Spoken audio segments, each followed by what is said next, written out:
Welcome, everyone. We are going to be starting shortly.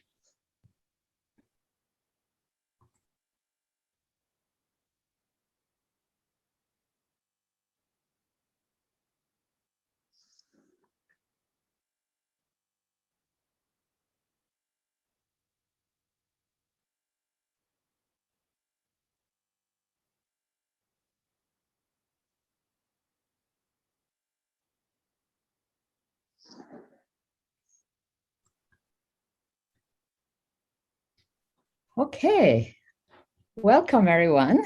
Welcome everyone to the public talk by Dr. Becki Ross. My name is Pilar Riaño Alcalá, and I am a professor at the Social Justice Institute at the University of British Columbia. And before we begin today, I want to acknowledge that I'm speaking to you today from the unceded, traditional, and ancestral territory of the Musqueam, the Squamish, and the Salitude nations. The talk today is by the second one of this year's 2021-2022 Noted Scholar Series. These are the series of the Social Justice Institute. And this year we have as a theme, entangled knowledges, practices of dreaming, reflecting, relating, and being present. And basically the idea is that through the work of critical scholars and scholar activists such as Becki, we aim to explore broader questions related to social justice and epistemic justice. And we really hope that this space invites critical and creative dialogues on current questions, on theoretical and methodological approaches and practices intervention around justice. So to introduce Becki, I'm going to pass it to our master's student from the Social Justice Institute, Ellis Gardiner, who will next introduce Becki, and then we will move into the talk. Ellis? Hello, everyone. Thank you so much for coming. I am very glad to introduce Professor Becki Ross. Becki Ross is a longtime academic activist in struggles for 2S LGBTQ+ liberation, trans rights, sex workers' sovereignty, and reproductive justice. Becki does her feminist anti-colonial teaching and research queerly in sociology and the Social Justice Institute at UBC. With Jamie Lee Hamilton, Becki co-founded the West End Sex Workers Memorial in Vancouver. Becki is the author of Burlesque West, Showgirls, Sex, and Sin in Post-War Vancouver, which was published in 2009, and articles in BC Studies, the Journal of Women's History, Canadian Theatre Review, Sexualities, the Journal of the History of Sexuality, Labor/Le Travail, and The Conversation. Now back to you, Pilar. Thank you, Ellis. Thank you, Ellis, for this amazing presentation that describes so well Becki's work. So basically, what we are going to do, Becki is going to speak for approximately 45 minutes, and then we will have time for questions and answers. To use our chat questions, please do so. But also, you are encouraged to at the end of Becki's talk to ask those questions in person. So, with no further ado, Becki, welcome. Thank you so much. Can you hear me all right? Thank you. Thank you to Ellis for that very kind and lovely introduction. Thank you to Pilar Riaño Alcalá and Denise Ferreira da Silva for inviting me to participate. Thank you to Michael Paramo for the electrifying poster, and to Silken Hanford Perronnet for organizing and promotion. Thank you to everyone for joining us today on Zoom. I'm grateful for the opportunity to share work in progress. As a white settler Canadian on unceded Musqueam territory, I recognize the history of violent colonial theft of Indigenous lands and resources, the trajectories of forced dislocation and dispossession, interlaced with the enduring courage and tenacity of Indigenous peoples, shape the context in which I learn and write with respect and humility. For 40 years, my work as an anti-colonial queer feminist researcher and activist has concerned performing bodies, bodies that labor in queer spaces and kin relations, bodies that labor in sports, pornography, exotic dancing, and sex work in exchange for income. I am inspired by the stories past and present of rebellious, wayward, truculent, unruly bodies, bodies that defy the imperatives and logics of settler colonial whiteness, patriarchal moral regulation, and carceral capital and capitalist governance. At every turn, I have been inspired by listening to and working alongside activist sex workers and community leaders. I acknowledge the brilliance, strength, determination, humor, glamour, creativity, and ingenuity of my guides and mentors, Carrie Porth, Susie Davis, Reagan D'Angelo, Amber Dawn, Scarlett Lake, Raven Bowen, Val Scott, Ryan Hotchkiss, Gwendolyn, Andrew Sorfleet, Alexander Highcrest, Matthew Taylor. Most of all, I honor and dedicate this lecture to my longtime collaborator, the late Jamie Lee Hamilton, who died of cancer in December 2019 at the age of 64. I miss her every day. So I'm just trying to, there's my slide, thank you. PACE Society, a Vancouver-based organization that provides education, support, and advocacy for sex workers, defines sex work as, quote, the exchange of intimacy, affection, emotional or physical labor, fetishistic or sexual acts for material goods. Today in Canada, elements of sex work are subject to criminal charges and the stigmatizing power of racialized whorephobia. No political party in Canada has consistently fought for sex workers' labor rights and human rights. No Ministry of Education has integrated sex work literacy into school curricula. No labor union has made a priority of collective bargaining with and for sex workers. Dead hooker jokes prevail across media platforms. In short, systemic barriers to sex worker sovereignty and full substantive humanness persist. I would like to pause to remember and honor the lives of Asian American women murdered in 2 massage parlors in and around Atlanta, Georgia last March, as well as the acute vulnerabilities navigated by trans sex workers of color. While knowledge of injustices and deaths fill me with rage and sorrow, I champion the verve and vigor of activist hoes and hustlers who for decades have refused decriminalization, humiliation, and rescue politics. As a historical sociologist, I am curious about what has changed over time and what has stayed the same for sex workers in an industry shrouded by secrecy, shaped by moral panics, and pilloried as a menace to the nuclear, white, heterosexual patriarchal families, private property, and the settler colonial nation state. Several years ago, I was introduced by Viviane Gosselin at the Museum of Vancouver to a collection of police records housed at the City of Vancouver archives. The records concern prostitution-related offenses over 1 decade, 1897 to 1907. The records supply multiple clues to the context and conditions, legal, political, geographical, economic, affective, and moral, that enabled a well-established brothel culture and smaller scale street walking to flourish in Vancouver. Similar contact zones or red light districts populated settler colonial cities across Canada, Victoria, Edmonton, Saskatoon, Winnipeg, Toronto, Montreal, Halifax, and St. John's at the turn of the 20th century. One primary source mined from the settler colonial archive, the police records underscore a principal challenge.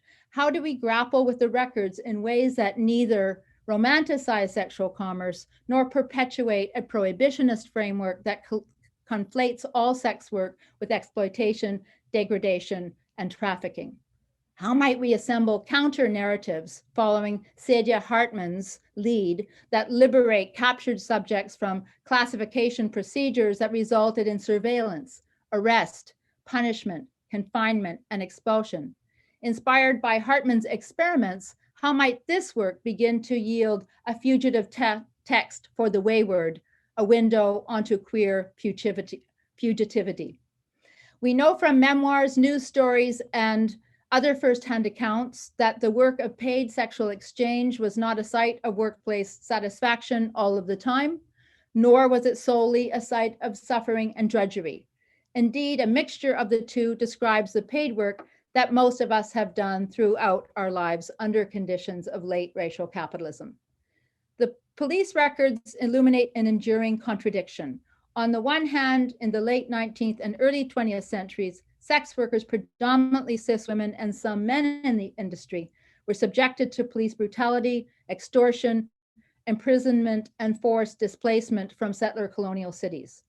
Public sporting women, as they were known, were believed to threaten patriarchal and Christian values that sought to contain the sexuality of women, especially white women, within heteromarriage, monogamy, motherhood, and Victorian domesticity.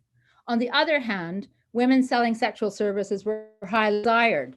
Some were handsomely paid, and at times in certain quarters, some were respected and protected for their time, skills, entrepreneurial moxie, and grit.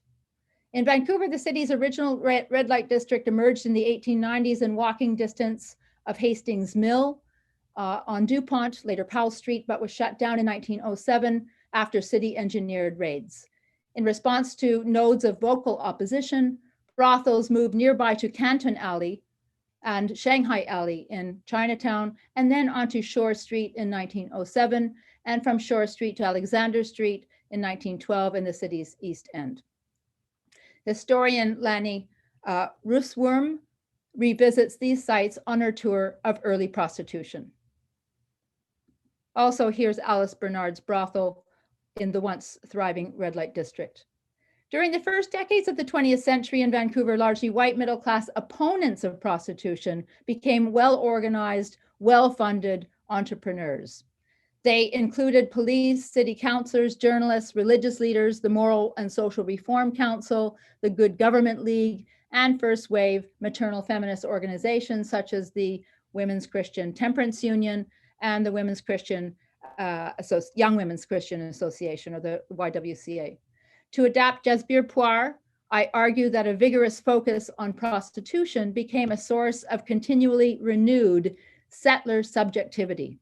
Colonial authorities exercised dehumanizing controls over bodies enmeshed in sexual commerce with the express goal of reaffirming repeatedly and obsessively settler propriety, moral righteousness, and conformity to normative gender, sexual, class-bound, and racial logics of colonial settlement.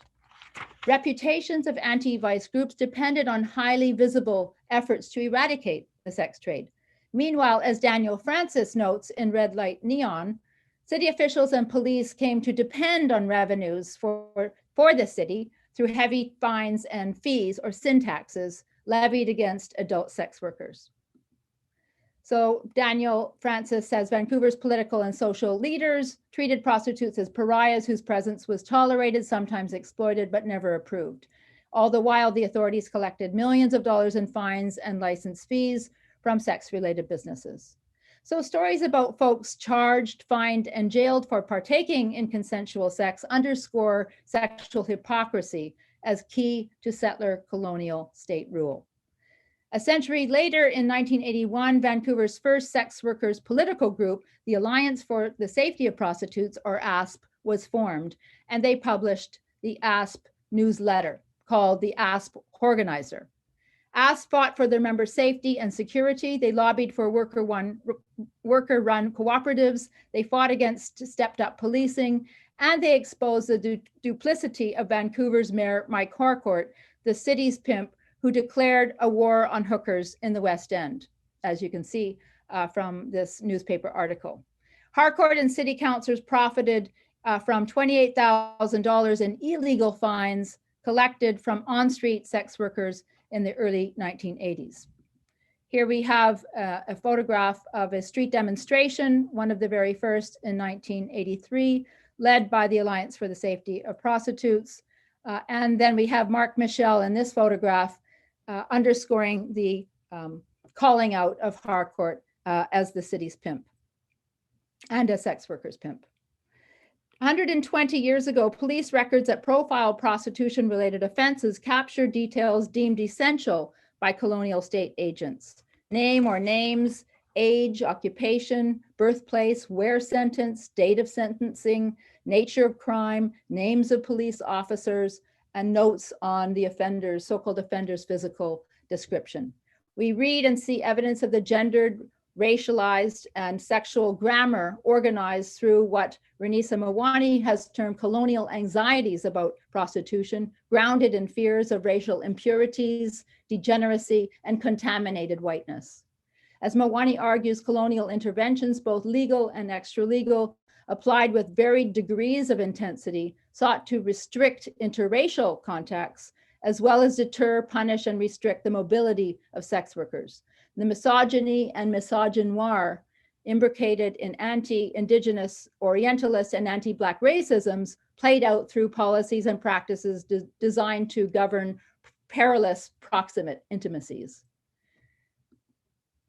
Miss Miller is described as a 20-year-old Canadian half-breed occupation prostitute convicted twice of street walking, sentenced to 3 months hard labor. We might ask, who were the indigenous women in the sex business?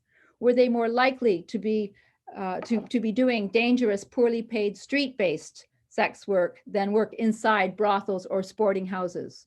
Were Miller's kin from Tsleil-Waututh, Squamish, or Musqueam nations? If her mother was Indigenous, did her marriage to a non-Indigenous man mean state-mandated disenfranchisement for her and for Miss Miller, her mixed-race daughter? Were there Indigenous two-spirits who worked in the sex industry? In the context of colonial Vancouver, what were Miss Miller's employment options? How and why did Trilby Thorne make her way from the United States to Canada?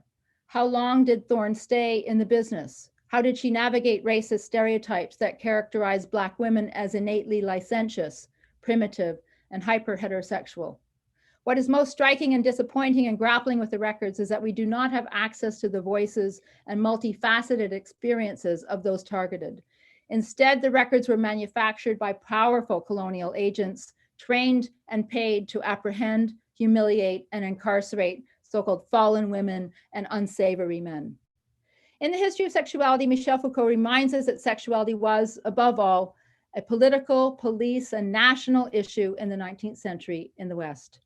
As such, sex gave rise to infinitesimal surveillances, permanent controls, extremely meticulous orderings of space, indeterminate medical or psychological examinations, all the while that it generated statistical assessments and interventions aimed at the entire social body or at groups taken as a whole.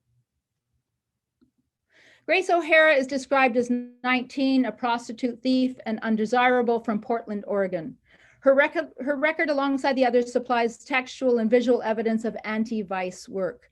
Those perceived as, quote unquote, adrift and dissolute were contained and subjected to the rigors of colonial state surveillance and control. Similarly, church and state records of over 150,000 Indigenous youth forced to attend 140 residential schools across Canada and many more in the US and Australia were meant to advance white settler nation building through practices of incarceration, dispossession from land and resources, and genocide.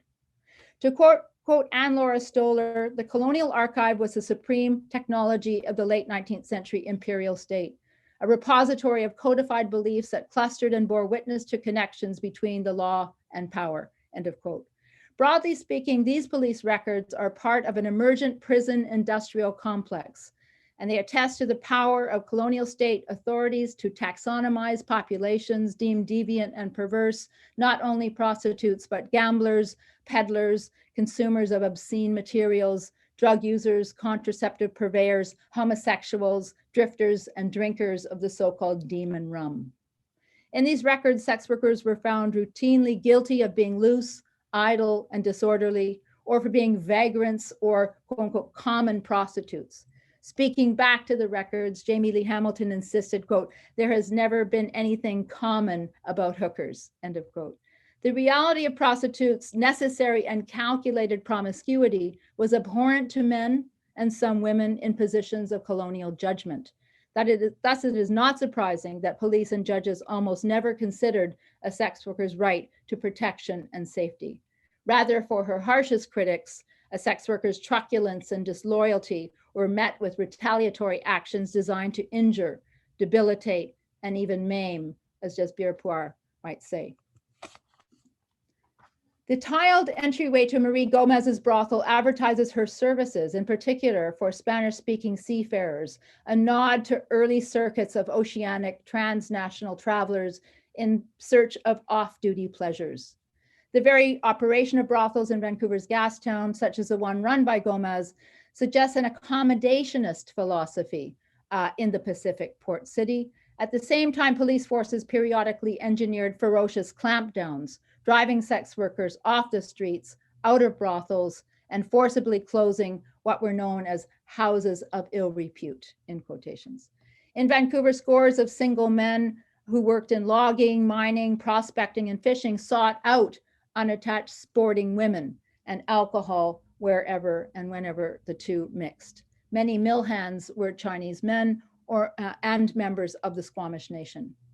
Bertie Stewart, reputed to be Vancouver's first madam and a talented photographer, opened her brothel in 1873 near Abbott and Water Streets, 2 doors away from the home of a Methodist minister.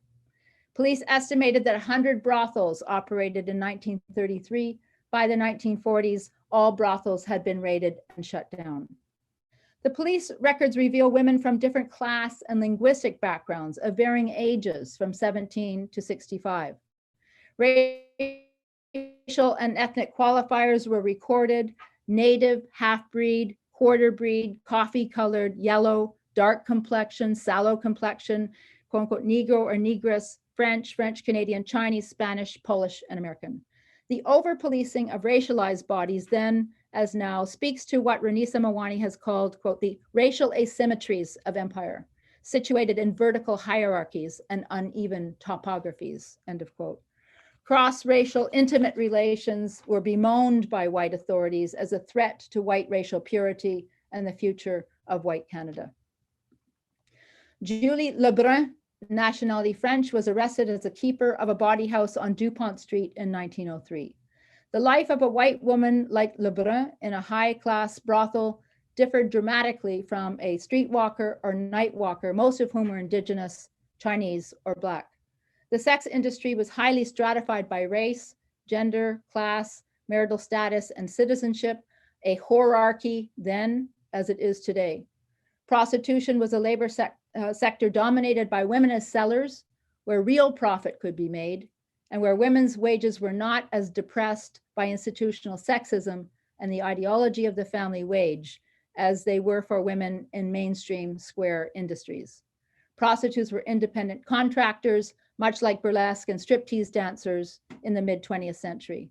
Most sex workers commanded solid remuneration as compensation for risky work that had no real equivalent for men other than a small number of hustlers or rent boys. In the police photos, women's fancy hats and gowns, some with lace and fur, borrowed from middle-class Victorian taste and fashion of the day. The sporting women's finery was especially irksome to critics who vigorously strove to distinguish a respectable lady from her wayward sister.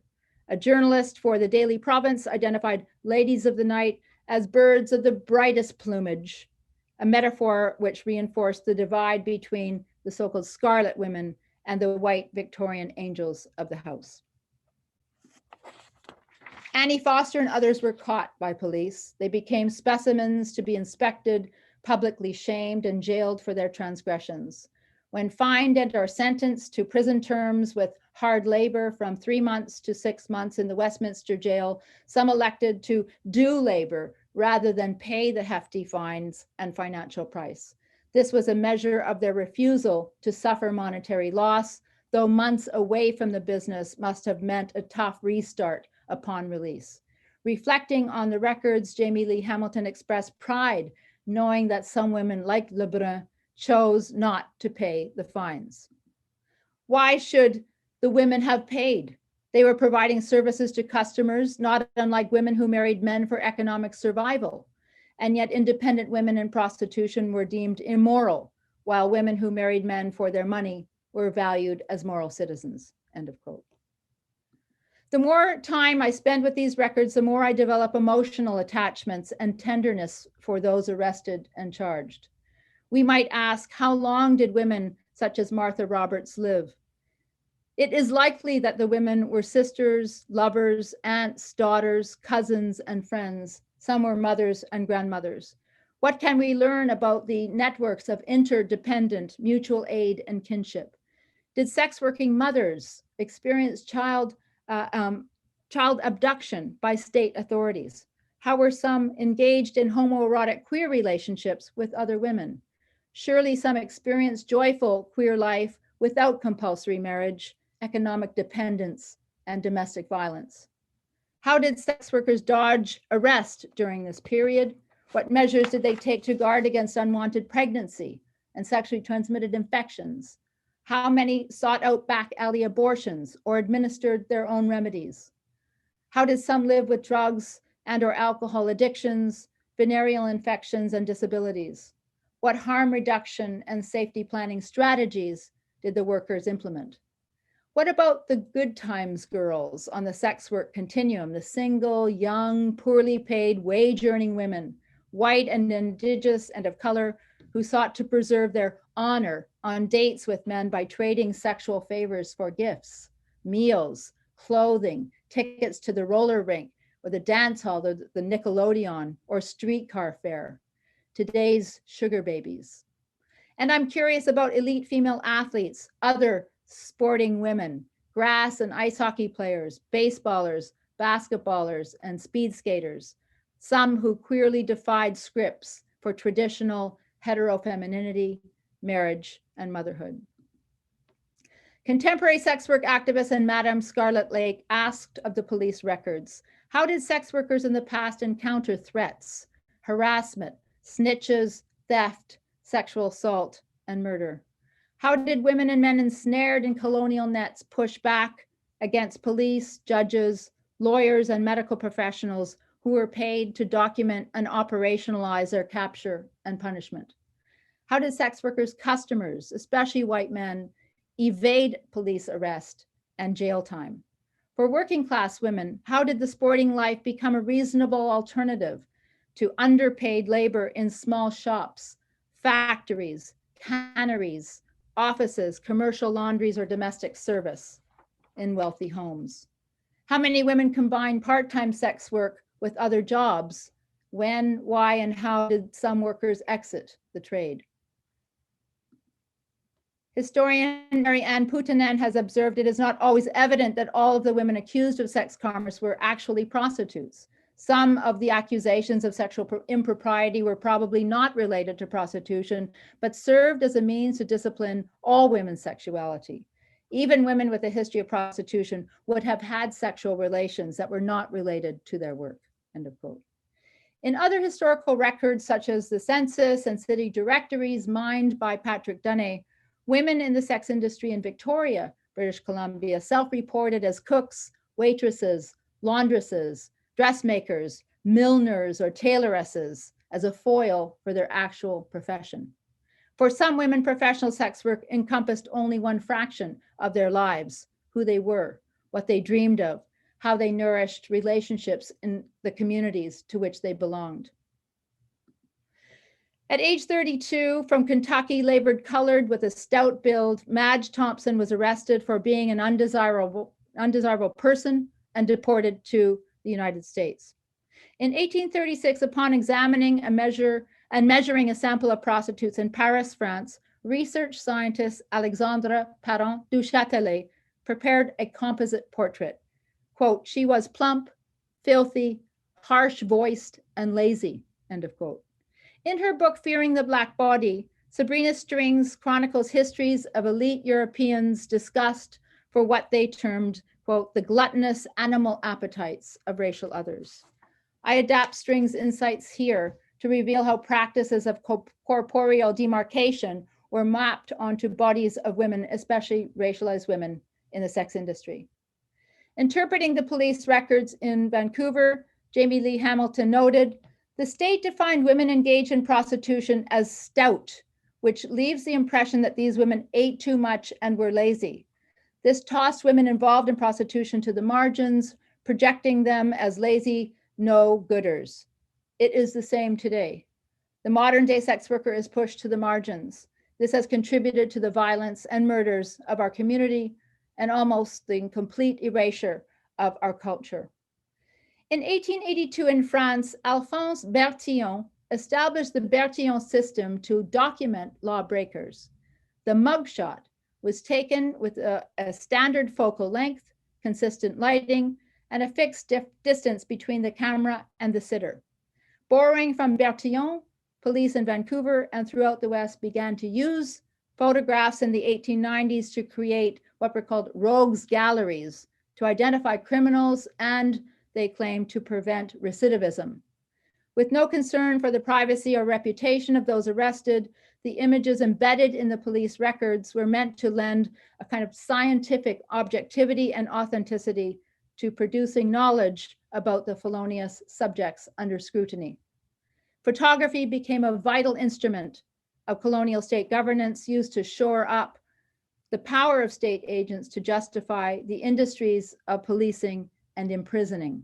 Indeed, it is no accident that in each police record, we find the names of the detectives or officers responsible for the arrest. The police records were entered into what sociologist Dorothy Smith calls textually mediated relations and discourses of ruling. They serve not only as proof of proper and effective colonial policing, but their content was on occasion circulated in the mainstream press.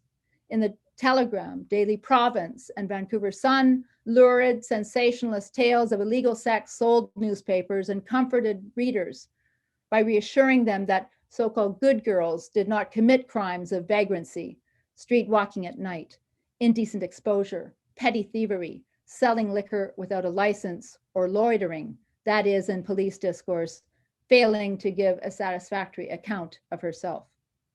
Settler-colonial journalists were complicit in feeding a broad social consensus. Prostitutes were depicted as either savvy criminals or debauched women, or both.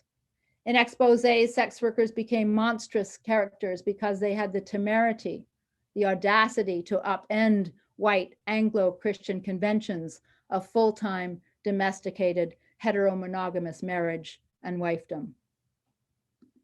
In their guidebook from 1894, Searchlights on Health, Light on Dark Corners, Canadian reformers B.G. Jeffress and J.L. Nichols warned single, innocent working girls of the perils of, quote, a downward path from virtue to vice, from modesty to shame, end of quote. Perceived to be in breach of what I call the decency covenant, sporting women, especially Indigenous and racialized, were at once desired and condemned as inescapably public women who operated outside the sphere of privatized white nuclear families. As historian Nayan Shah argues in Stranger Intimacy, the myth or fiction of the nuclear family has worked to obscure the varied lives of people engaged in non-normative sexual relations, families, and workplaces. The police records also reveal prostitution charges against working class men, predominantly men of color, described as pimps, piano players, sleeping car porters, theatrical performers, bartenders, commercial travelers, laborers, cooks, fishermen, tailors, or electricians. The occupation of sleeping car porter was one of the few jobs available to Black men during the first half of the 20th century. For Black men in Canada, such as Frank Johnson, as well as in the US, work on the trains was a form of domestic service, akin to the day's work that Black women did as maids and childminders in wealthy white homes. Potent racist stereotypes of Black men as innately heterosexual, promiscuous pimps informed the actions of white police officers who targeted and arrested men such as Frank Johnson and Rube Williams. Anti-Black ideology powered the arrest and incarceration, as well as the lynching of Black men. And surely not all men entangled in the sporting life were exclusively heterosexual. River Redwood in the anthology Selling Sex has written about his skills and abilities as a gay man in the sex business. A century ago, what about men who sold sex to other men? What were their challenges, vulnerabilities, and satisfactions? What expansive range of erotic and affective ties might we discover among and between queer men, white and racialized? What about men who cross-dressed and passed as women, and women who cross-dressed and passed as men in the sex industry? Anti-Asian racism, including the punishing head tax, was widespread across British Columbia in the early 1900s. Some poor Chinese women in Vancouver were forced, sometimes by Chinese men, to work as prostitutes in small and dirty cribs.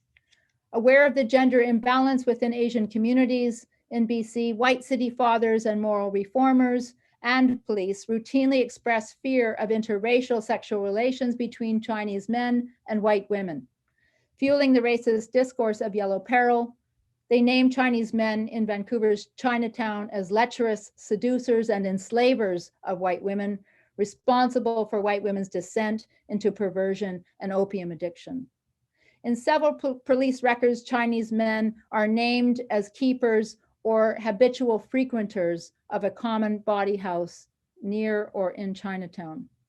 Here is Feng Mian, native of China, occupation cook, age 30, yellow complexion, arrested 1906 on charge of being an habitual frequenter of a body house, convicted and sentenced to 3 months of hard labor. Yet Sun, native of China, age 45, black hair, black eyes, sallow complexion, arrested 1907, keeper of a house of ill fame, convicted and sentenced 3 months hard labor.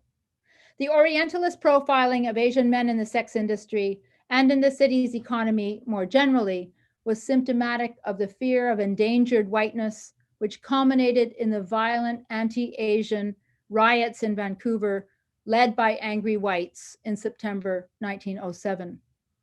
The police records also tell us that some convicted women and men were cordoned off, then expelled from Vancouver in the early 1900s.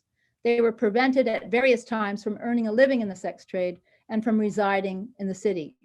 Either they were Canadian citizens who were given a police order to leave the city forthwith, or they were Americans or Europeans forcibly deported and barred from returning. One woman, Rosie Dupuis, was banished to the convent, a move reminiscent of punishment meted out by Irish Catholic nuns who strove to rescue wayward women, including sex workers at the Magdalene laundries for a century and a half. Expulsions of individual women and some men from the sex industry and from Vancouver in the early 1900s foreshadowed the mass eviction of a community of street-involved sex workers in Vancouver decades later, and also foreshadowed the vulnerability of migrant sex workers to deportation today. In July 1984, Chief Justice of the BC Supreme Court, Ellen McEachern, leveled a legal injunction that barred sex workers from living and working in the city's West End. Again, in 1984, a largely white middle-class Oceanside enclave and the city's emergent neighborhood. Harshey relocated to Mount Pleasant, a working-class district east of Main Street, and then further east to poorly lit non-residential streets of the city's downtown east side. An estimated 65 women, disproportionately Indigenous and some Two-Spirits, went missing and murdered between 1978 and 2002. They were cast off as worthless and disposable, as John Lohman has argued, and ungrievable, to borrow from Judith Butler.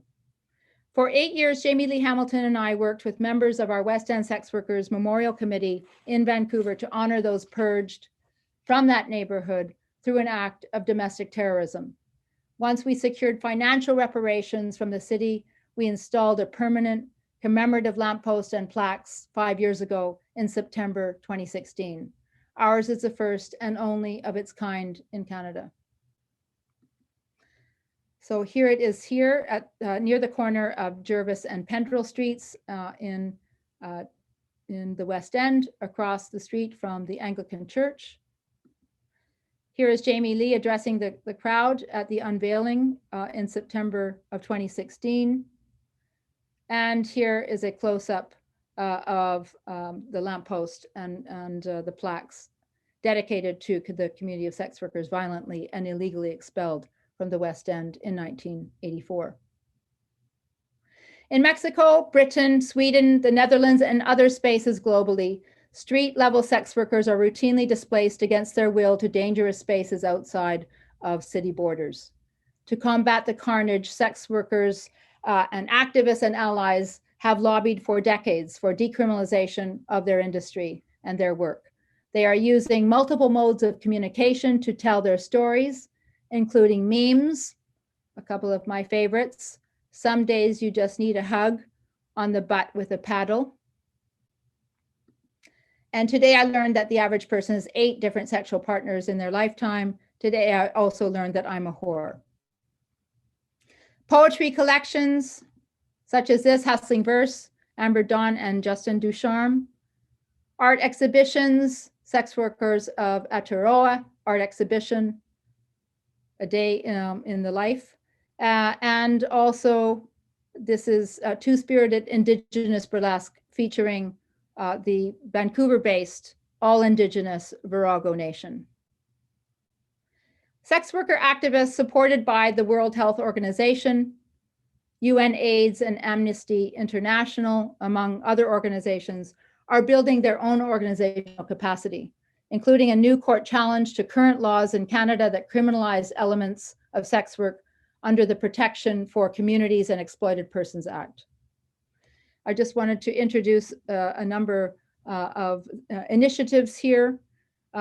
We have the New Zealand Prostitutes Collective celebrating their 30th anniversary in 2017. We have the XXX Workers Solidarity Association at the annual Red Umbrella demonstration in June in Vancouver. And also we have Butterfly here. This is the Migrant Sex Workers Rights Group in Toronto. The nimble ingenuity of WorkSafe, TwerkSafe has produced this initiative to include strippers in the woeful COVID response by the Canadian colonial state.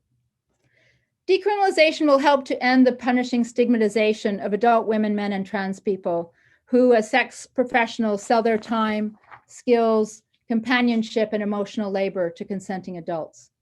An estimated 46 million people around the world make a living doing commercial sex work, part-time or full-time. For them, decriminalization would end charges against them, their customers, and those living on the avails of prostitution, including lovers, landlords, hired security personnel, and drivers. Decriminalization would enable sex workers to seek protection from police rather than be made vulnerable to myriad forms of violence, including at the hands of police themselves. Were they recognized as legitimate workers, sex workers, particularly migrant workers, derailed by the COVID pandemic, could qualify for wage subsidies, health support, and other state benefits. Laws governing sexual assault, extortion, and labor code infractions could be used instead of prostitution-related statutes. Once unshackled from the criminal code, sex workers could transition in and out of the industry without a criminal record. I recommend Valerie Scott's TED Talk, where she explains sex workers have always had to fight. We fight for our safety, fight to have our voices heard, fight for the right to choose our career and to carry out our job. We are fighters. Still, decriminalization is only a first step. Legal reform will not end whore bashing, racism, poverty, transphobia, misogyny and misogynoir, xenophobia, housing and food insecurity, mental health issues, or fear of child apprehension and abduction. Around the world, sex work activists are playing a leadership role in conversations about who they are, what they need, and how best to ensure their safety, security, and sovereignty. All of us would do well to listen. Thank you very much.